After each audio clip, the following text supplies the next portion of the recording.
Welcome everyone. Now we will look at discrete time Fourier series.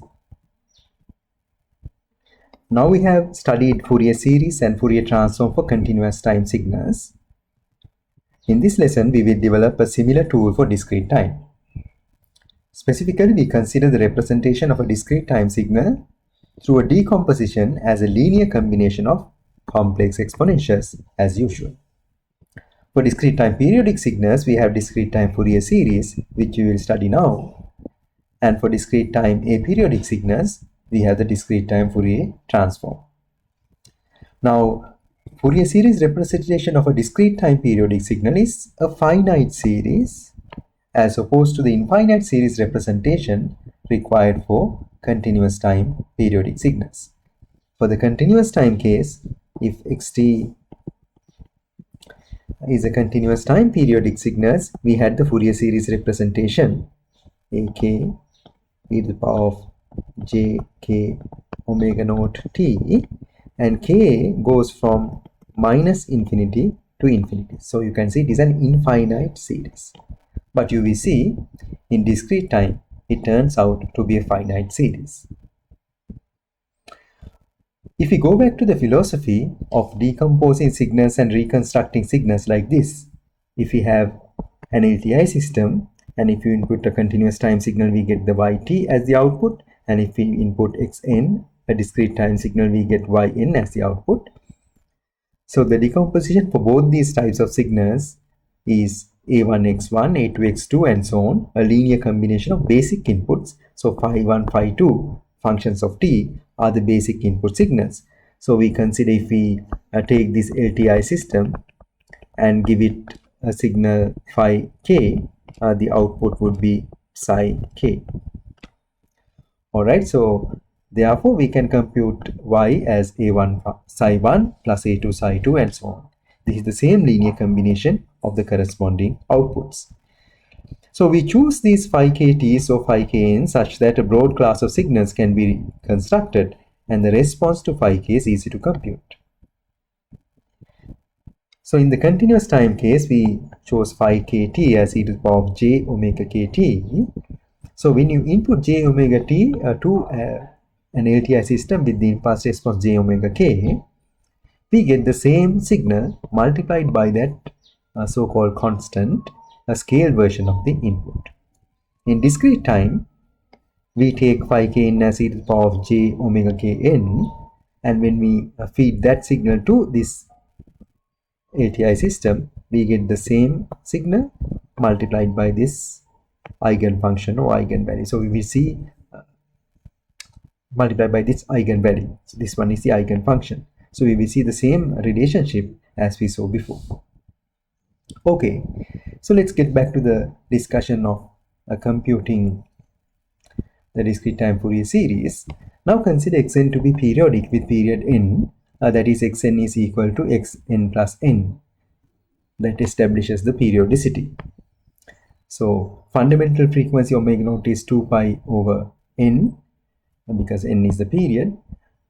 For example, the complex exponential e to the power of j 2 pi over n is periodic with period n. Furthermore, the set of all discrete time complex exponential signals that are periodic with period n given by phi kn equals e to the power of j k omega naught n is equal to e to the power of j k plus n omega naught n for all k values plus or minus 0, plus or minus 1 and plus or minus 2.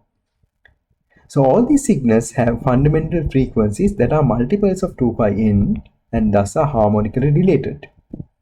Now what we had noticed here is that there are only n distinct signals in the set given by equation 1 above. This is a consequence of discrete time complex exponentials which differ in frequency by 2 pi are identical.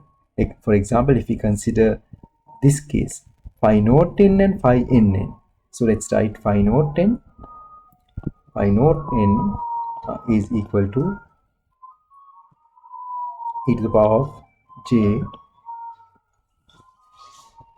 0 omega naught n, and if you consider phi nn is equal to e to the power of j n omega naught n. So here you can see, if we write omega naught as 2 pi over n, so we will have e to the power of j 2 pi n. So when we use Euler's relationship, you can see that these two are equal. So for any value of k, for example, for k equals 1, also this relationship holds. And in general, we can write phi kn is equal to phi k plus rn n. So any integer multiple of capital N. Okay, so that is, when k is changed by an integer multiple of n, the identical sequence is generated. This is different in continuous time, in which signals phi kt e to the power of j k omega naught t, which is equal to e to the power of j 2 pi over t, are all different from one another.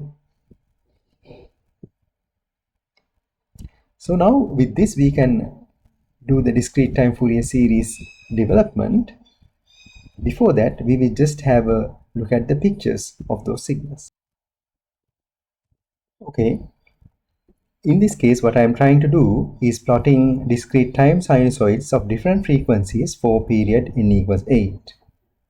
So we will only consider the real part, of course, since we need to plot, and we will consider xn equals a cos omega naught n. So we have to note that only n equals 8 distinct frequencies are possible in general. In particular, omega naught 0, 1, 2 pi over 8, 2, 2 pi over 8, and so on are the signals that are distinct. Within these, omega naught equals 8 pi over 8 equals pi has the highest frequency. For the case of cosine omega naught n plus theta, there are identical signals even within this 8, but that is not something that we want to see now. Okay, so the code is simple. We have the loading of numpy and so on.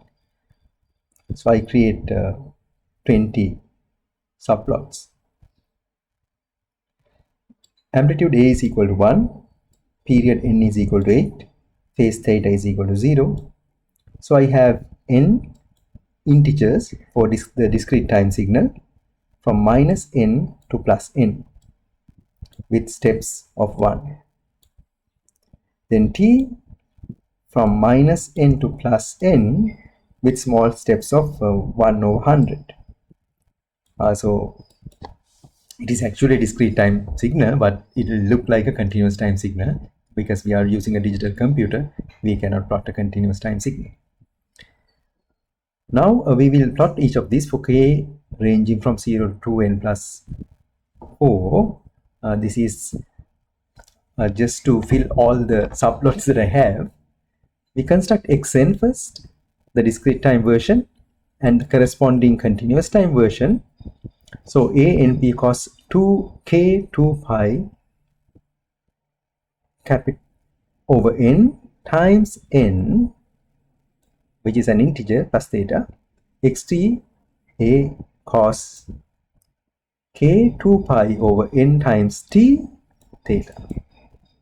Then I'm plotting the xt in sea green color and plotting xn in coral, like red.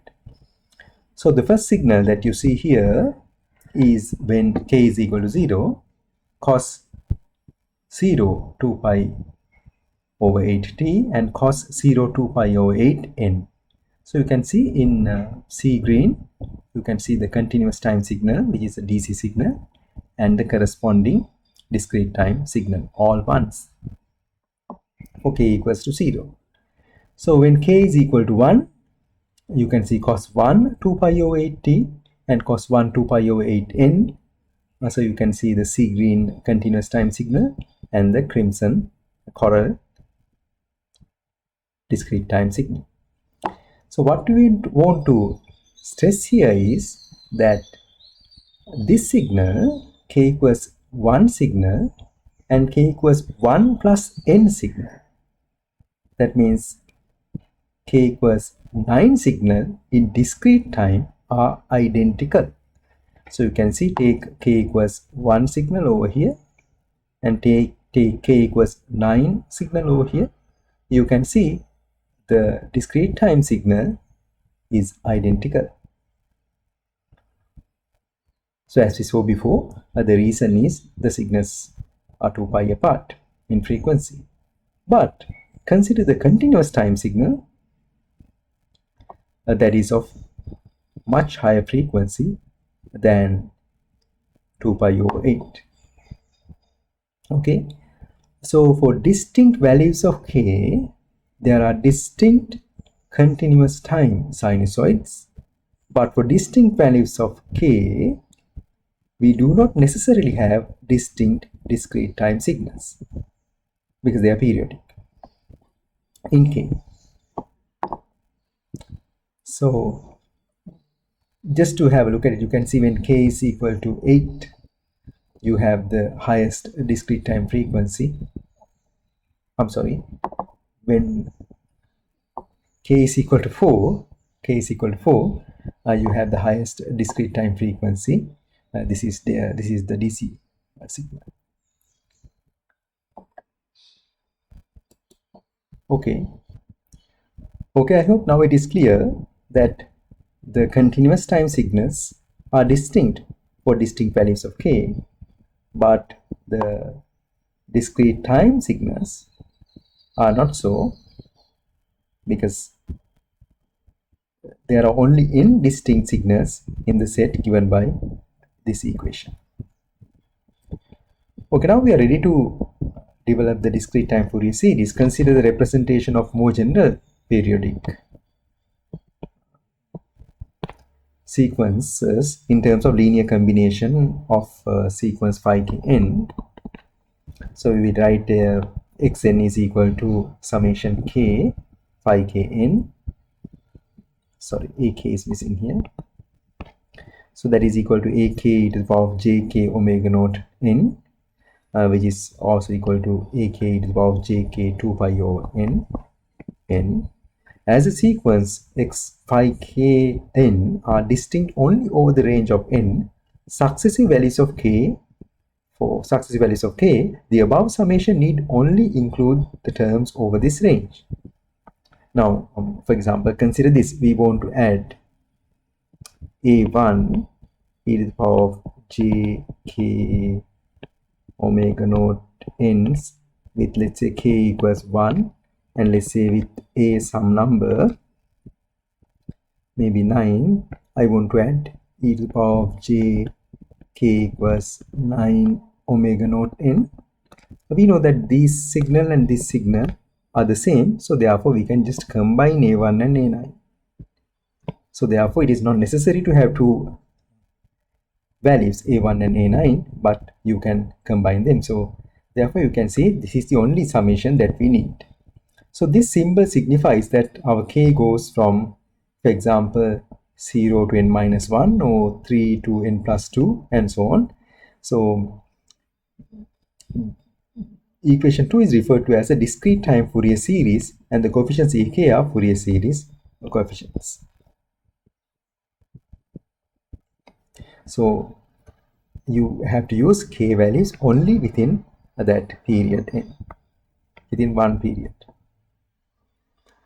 Okay, so the discrete time Fourier series synthesis equation, that means reconstructing xn using these fundamental signals e to the power of jk omega naught n, is k is summed over n ak jk omega naught n, which is equal to this. Then the analysis equation, how do we find ak's? 1 over n is within this period n, xn e to the power of minus jk omega naught n. So these things it's good to memorize, but still in an exam situation you will be given this. Okay, let's compare this synthesis equation with the continuous time counterpart. You can see they are almost the same. but this is an infinite summation, this is a finite summation. Also in continuous time, this is a continuous time signal, therefore AKs are found using an integral, here using a summation, a finite summation. Also here you can see this is a continuous time signal, this is a sequence, this is a sum, this is an integral. But here this is a sequence, this is a sequence, this is a sum, this is a sum, so therefore there is duality. What that means is, if you have xn a sequence, you can have a similar looking sequence ak and the corresponding time domain signal to that. So you can interchange the frequency picture and time picture. Okay, just to see in summary, in regard to periodicity, xn is periodic in n in this case. This can be true for continuous time also. xt can be periodic. Now if you take e to the power of j k omega naught n, it is periodic in n. This is true for continuous time also. That means if you take e to the power of j k omega naught t, it is periodic in t. If you take e to the power of j k omega naught n, it is periodic in k also. But if you take the continuous time counterpart e to the power of j k omega naught t, it is not periodic in k. For distinct values of k, you will have distinct signals. ak is periodic in k, not true for continuous time. Okay. So when we think about the convergence, in continuous time we try to see whether xt is square integrable or the Dirichlet condition, but in discrete time it's a finite summation. So therefore if we consider p terms and p is equal to n, you get this, there's no issue of convergence in discrete time. So we can take an example. Consider the signal xn equals sine omega naught n. When is this signal periodic? If it is periodic, what are the discrete time Fourier series coefficients? This is the discrete time counterpart of xt equals sine omega naught t. Xn is periodic only if 2 pi omega naught is an integer or a ratio of integers. For the case when 2 pi omega naught is an integer n, then when omega naught is equal to 2 pi o n, xn is periodic fundamental period n. So this is the typical periodicity of a discrete time periodic signal.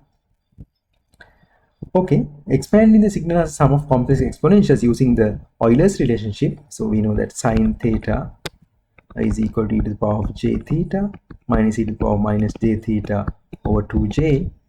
So we have this relationship now, and therefore you can see a1 is 1 over 2j and a minus 1 is minus 1 over 2j. So we can plot this, but remember there is a periodicity with n, so therefore we must ensure that we represent that. So for n equals 5, we have shown this signal. So if n is equal to 5, we can consider as a period minus 2, minus 1, 0, 1 and 2 k values. So if we consider this as a period, so you can see it repeats like that. Here's another period, and so there is another period, and so AKs have been plotted, and you know that complex numbers cannot be, imaginary numbers can be plotted like that, but we have just pictorially shown them. So this turns out to be the Fourier series coefficients for xn equals sine 2 pi of 5n. Now let's consider one more example. Determine and sketch the discrete time Fourier series of 1 plus sine omega naught n plus 3 cos omega naught n plus cos 2 omega naught n plus pi by 2. Okay, we can express xn as 1, the DC component, plus sine term 1 over 2j e to the power of j 2 pi over n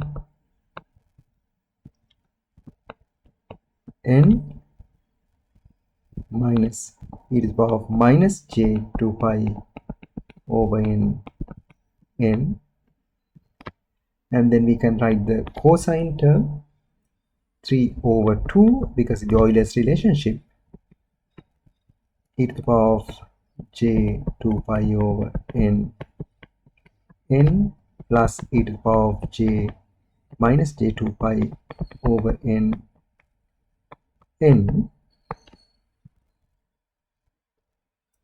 plus half e to the power of j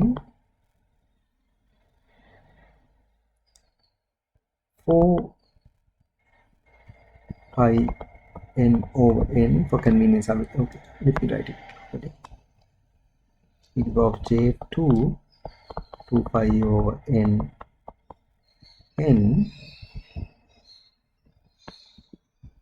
plus pi by 2, right?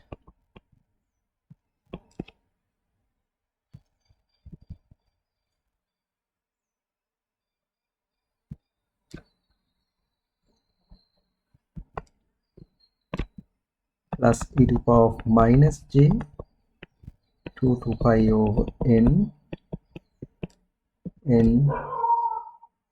plus pi by 2.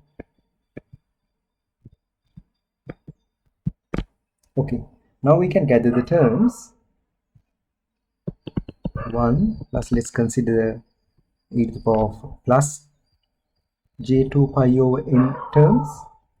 So first we have a term here, 3 over 2 plus 1 over 2j, this term and this term, times e to the power of j 2 pi over n, and then we'll have minus j 2 pi over n terms, 3 over 2 minus 1 over 2j e to the power of minus j 2 pi over n. So we have completed those four terms. Now we'll have half e to the power of j pi over 2. These are the ones that are independent of n, e to the power of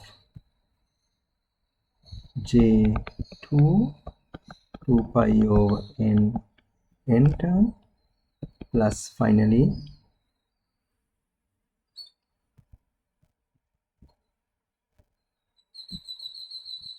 half e to the power of minus j pi over 2, that's a coefficient, e to the power of minus j 2 pi over n.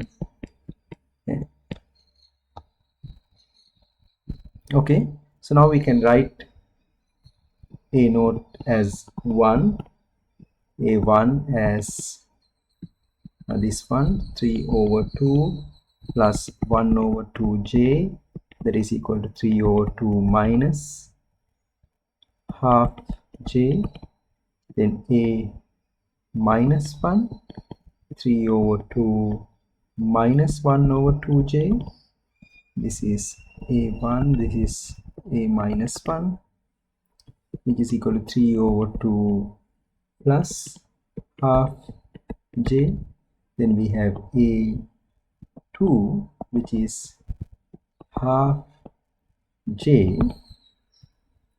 So if you consider this one, that's equal to cos pi by 2 plus j sine pi by 2. This is 0, this is 1, so therefore you have a j there, and a minus 2 with similar arguments will be minus half j. Alright, now all other ak's are 0, so we can plot this. Now you can see these are complex numbers, so therefore we have to either plot the real part and the imaginary part of the magnitude of ak and the angle of ak, which I have done here. So you can see when you think about the DC component, it is A naught is equal to 1, so which I have plotted here, and A1 turned out to be 3 over 2 minus half J. So 3 over 2's I wrote here for A equals 1. Okay, A minus 1 turned out to be 3 over 2 plus half J. So that is real part is 3 over 2. The imaginary part is minus half for A equals K equals 1, and for minus 1 it's plus half. Then for A2 we had half J, and for A minus 2 we had minus half J. So you can see the half J and minus half J are also written here, imaginary part. So you can do a simple computation to get the magnitude of AK and the angle of AK. Let's consider the magnitude for A naught. Of course, the magnitude is 1.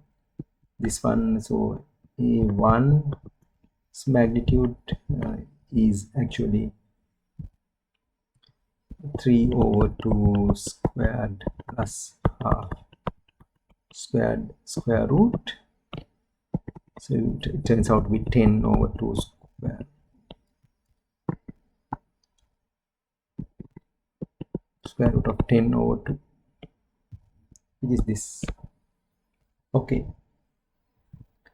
Alright, now let's take this example. Determine and sketch the discrete time Fourier series of xn, which is shown in the figure.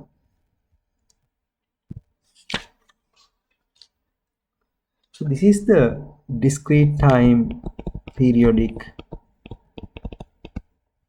square wave.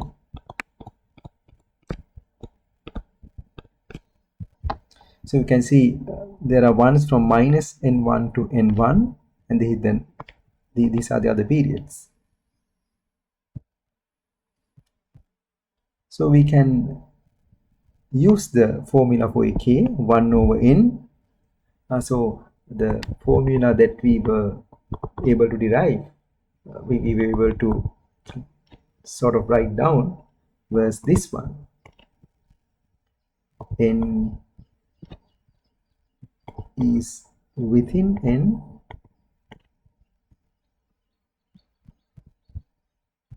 xn e to the power of minus j k 2 pi over n n, and in this case the signal is 1 for n equals minus n1 to n1,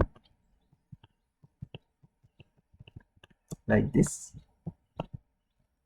Other values are 0. So therefore we can write this formula. You can write a 1 here if you like. So we can write m equals n plus n1, and the formula turns out to be this. And here we have the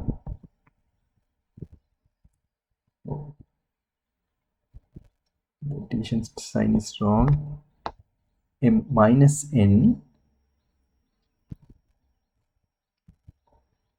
So one thing that you can do,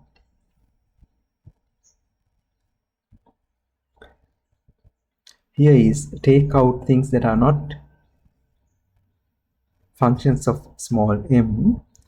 That means e to the power of minus j2 pi jk2 pi over n times n1 can be taken out, and you have this form.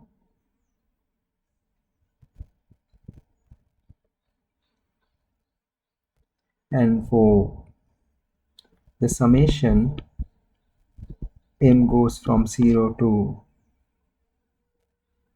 n1 e to the power of minus jk 2 pi over n m. This is a geometric series. For this, the summation is this divided by that. You can see if you have something like m goes from 0 to n1 a r m, you will have a 1 plus r m plus 1, 1 minus r m plus 1 divided by 1 minus r. So you can see here r is e to the power of minus jk 2 pi over n. So you can see this result is correct. Now one more thing is, if you, when you have something like e to the power of 1 minus e to the power of minus j theta, we can write this as e to the power of minus plus j theta by 2 times e to the power of minus j theta by 2 minus e to the power of j theta by 2.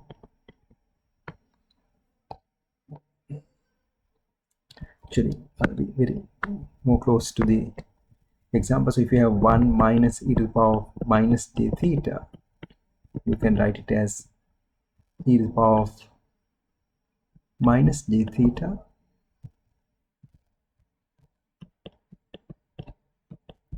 e to the power of j theta over 2 minus e to the power of minus j theta over 2. So with this kind of an expansion, it is possible for us to write this as sine. So but you need 2j over here for this part. So but for the denominator also you can have the same 2j part that cancels off, and this also simplifies to 1. So you can see you get 1 over n sine k 2 pi over n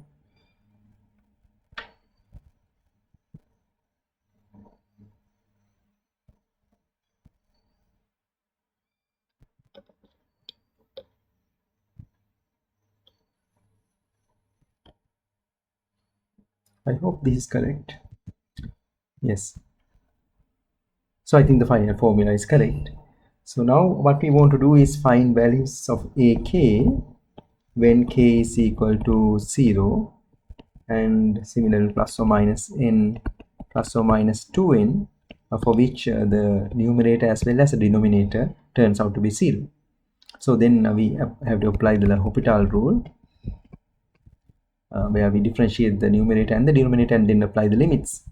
So then you will realize that you get a case, for this case, equal to 2n1 plus 1 divided by n. Yeah. Divided by n, sorry.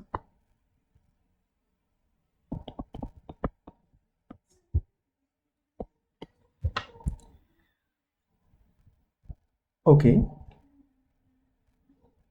So this is the final answer. Okay, then if we plot this for different values of period capital N, you will realize this very nice shape, and you will notice that for n equals 10, so you see the periodicity, one period from here, another period starts from there, and so on. The periodicity, when you increase the period in equals to 10, you will have more and more samples, and when n is equal to 40, you can see more and more samples. So I think I'm plotting NAK to keep the height constant. Alright, now let's look at the properties of discrete time Fourier series briefly. So find the Fourier series coefficients of AK of xn, and then you can realize that the linearity obviously is applicable. X1n by bk and those of x2n by ck, the Fourier series coefficients. So represent this Fourier series coefficient of x1n as ak's, and then we have x2n as Fourier series coefficients as bk's. So sorry of the confusion, the Fourier series coefficients of ak of xn are ak, and we have drawn x1n and x2n. So xn's Fourier series coefficients are bk, and ck are the Fourier series coefficients of x2n. So you can see this sum is 2 here, the signal is 2 here, and when you sum these two signals, you get xn. So therefore, from the previous work, with n1 equals 1 and n equals 5, Fourier series coefficient bk of the corresponding x1n can be expressed as 1 over 5 sine 3 pi k over 5 by sine pi k over 5.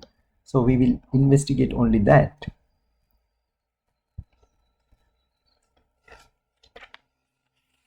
So in the previous example, the answer that we got for a case, it's actually in this case bk turns out to be, should be 1 over n sine 2 pi k n1 plus half n divided by sine pi k n. Actually this is for k not equal to 0 plus or minus n and so on. bk would be 2n1 plus 1 over n for k equals to 0 plus or minus n plus or minus 2n and so on. So here you can see for the first signal n1, this is n1, this n1 is equal to 1, and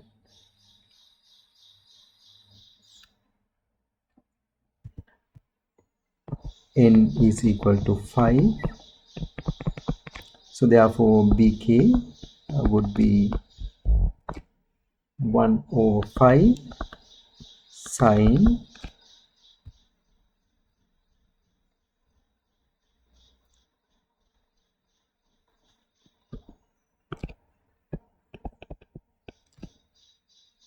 pi k over 5. Here obviously here you would get n1 is 1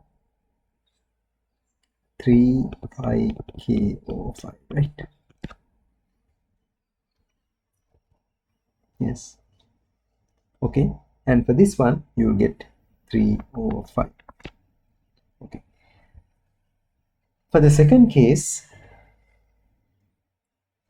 this is a DC signal, so we can consider C naught is equal to 1 over 5 summation n goes from 0 to 4 x2n, which is equal to 1.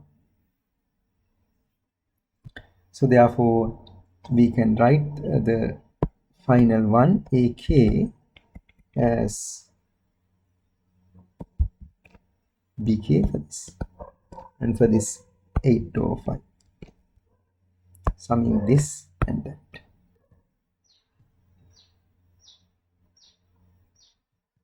Yeah.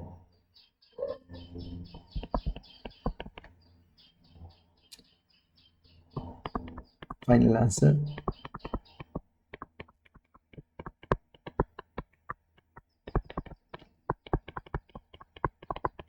And for this is for k equals 0 plus or minus 5 plus or minus 10, k equals to 0 plus or minus 5 plus or minus 10, you'll get 8 over 5. Okay, so let's take this example now. Suppose that we are given the following facts about the sequence xn. Xn is periodic with period n equals capital N equals 6. Summation of xn from xn equals 0 to 5 is 2. From n equals 2 to 7, minus 1 to the power of n xn is equal to 1. Xn has a minimum power per period among the set of signals satisfying the preceding conditions. Determine the sequence xn.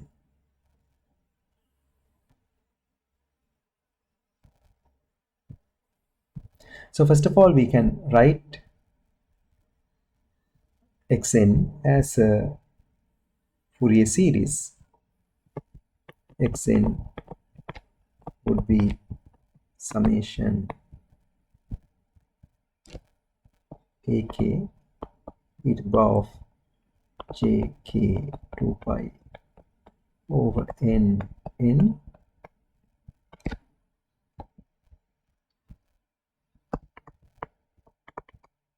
k is in this period.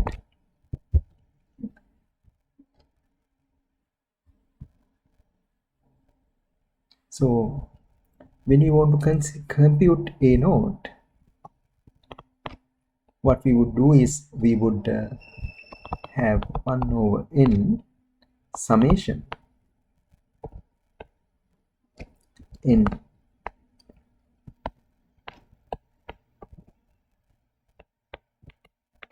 like that,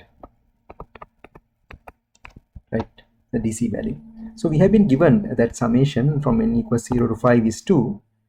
So capital N is 6. So 1 over 6 times 2 is equal to 1 over 3. So we have one coefficient. So we have used this fact. Now we have to use this fact. So what is this here? What is minus 1 to the power of n? So we know that minus 1 to the power of n is actually e to the power of minus j pi n, which is e to the power of minus j 2 pi over 6 3n. So you can see we are actually writing the formula for k equals 3, ak. So what this means is that a3 is equal to 1 over 6 times 1, that is 1 over 6. So we have found one more a.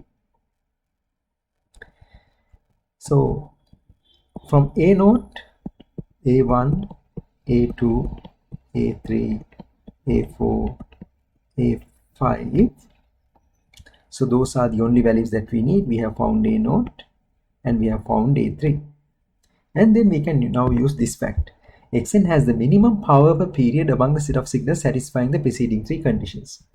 So we know that signal power is equal to k goes from 0 to 5 ak.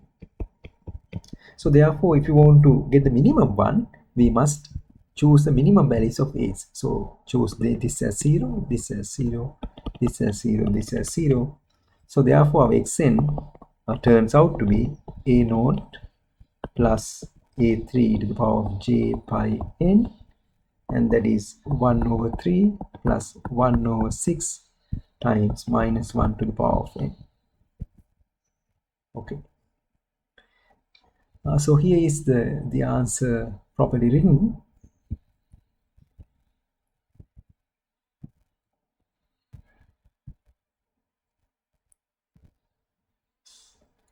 So here's the plot of this periodic sequence.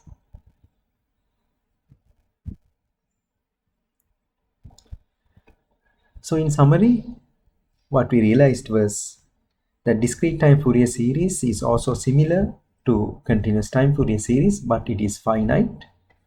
Also, any discrete time sinusoid